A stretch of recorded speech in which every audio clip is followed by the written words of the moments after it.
secure natin yung 50,000, makuha natin. Ngayon, kung magkasundo ron, na bayaran separation mo, di tapos. Okay ba sa inyo? Sino pumapayag? Itaas ang kamay. Lahat. Oh. Ha? Lahat na. Hindi pa malinaw, hindi pa malinaw. Oh. Kaya ganun, hindi pa lahat eh. Oh. Sino yung hindi pumapayag? Itaas ang kamay. Yung hindi pumapayag, tumaas ang kamay. Wala. Ay, hindi majority. Hindi ibig sabihin, hindi. Last time yan naman yung decision natin eh. Ha? Last time, di ba? Yan din.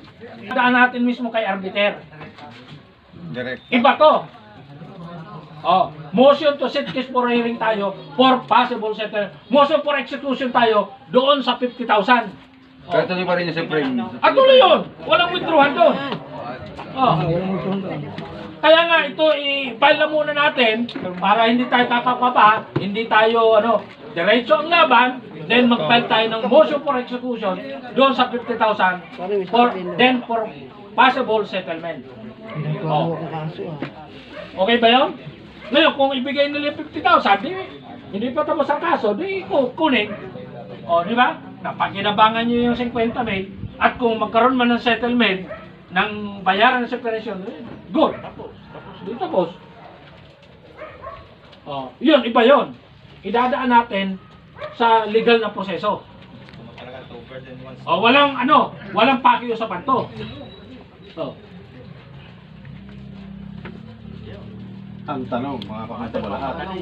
ay kung hindi man makakapunta lahat, hindi siyempre pupunta rin, mag-uusap pa lang naman yan eh. Kapag nagkasundo, ayun na.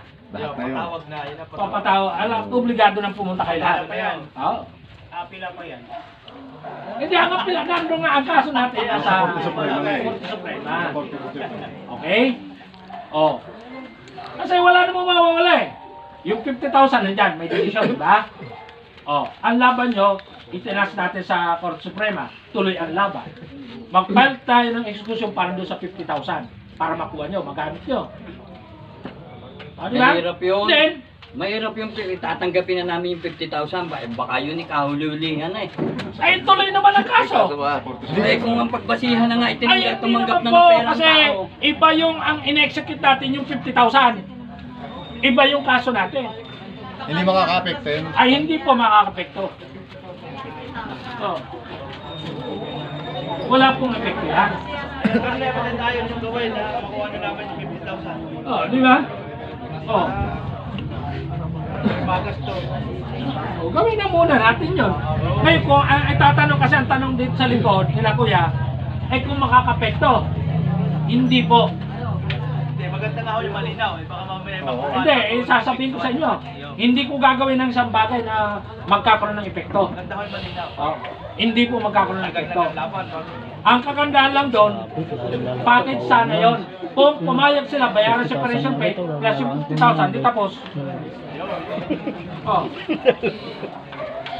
Oh, di tapos ang laban, hindi na natin tatapusin yun.